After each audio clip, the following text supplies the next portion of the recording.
Yeah, if there's one game that has you questioning yourself more than anything, then it's gotta be Sherlock Holmes Chapter 1. So I just finished Sherlock Holmes Chapter 1 and I pretty much got what I thought was to be the true ending, but when I later discovered that there were like four different endings to this game, that's when I realized what the entire point of the game was. And the entire point of the game is centered around the relationship between Holmes and his imaginary friend John. And like I said in the last video, John serves as a catalyst of like showing Holmes's morality throughout the game. Whether you do the right thing, whether you do the wrong thing, whether you save a life, whether you kill somebody, like it's all reflected throughout John. Because even though that John is an imaginary figure, he still serves as a compass to Holmes's morality, and it pretty much shows you how the gameplay is. Do you keep a good moral compass while you're out dispensing justice and solving mysteries? Or do you just throw all that away and do what needs to be done? It's all reflected in the gameplay. And this is where I get to spoiler territory. So if you haven't played chapter 1, then I suggest like stop watching the video and go play it first and then come back. But here's the breakdown. So throughout the game, as you're trying to piece together everything that happened in Stonewood Manor, we start to learn a couple of things throughout Sherlock's childhood. And throughout our investigation, we only know three things. One, that Sherlock's mother was gravely ill with a mental deficiency.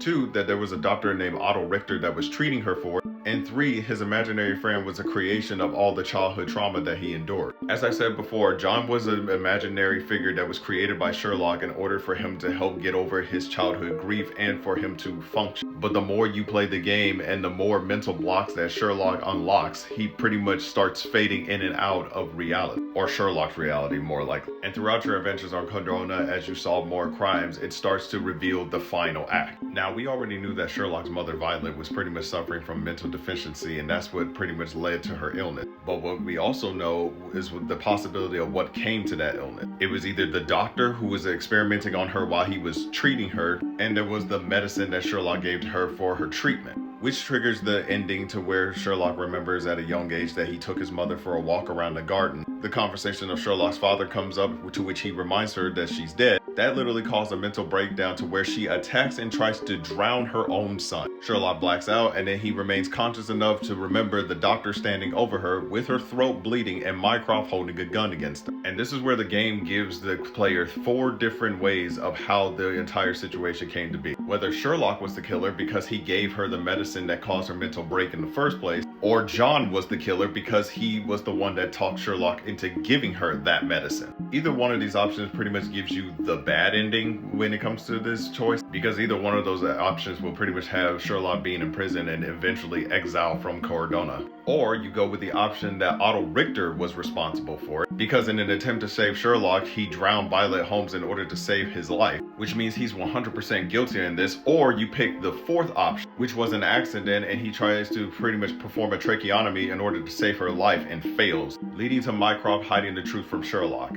Man, the game really does a great job of making Mycroft look like the villain in this one, doesn't it? But picking either one of these options gets the good ending, to where Holmes finally faces up to what happened and he decides to let the past lie, and therefore John disappears forever. So no matter what options you pick, it literally ends the same way. Holmes leaves Cordona in order to go back to London in order to take up schooling in Cambridge, decides to become a consultant detective, and the rest is history. But I think the way that the game pretty much plays out is that it's more of an inside look into the player, not the character. The game is not supposed to hold your hand and tell you what the answer is. It literally provides you with enough of the evidence so you could determine the facts of the case. The question is, do you have enough evidence to determine the truth? And that's what the whole game comes down to. From John's perspective throughout the game as you play it, to the answers you find as you rebuild the manor, to even Holmes' relationship with his brother and all the rest of the characters throughout the game, all of this plays a part in the final act, and it leads up to the player to decide on who's the guilty, who's the innocent. And even though I picked the most likely option, that where Otto Richter did try to save Violet before she winded up dying, it still doesn't discount all the rest of the options as the untruths, because all those different options could have happened, while at the same time they couldn't have happened. It's all up to the player to decide on that one, while the real events of what happened remain a mystery. I'm gonna be real, that's damn impressive. But I want to hear what you guys have to say. What do you think about the endings to Sherlock Holmes Chapter 1? Which one do you pick? Which one do you think is the truth? Whatever your thoughts, leave it down in the comments below, and I'll catch you guys in the next one.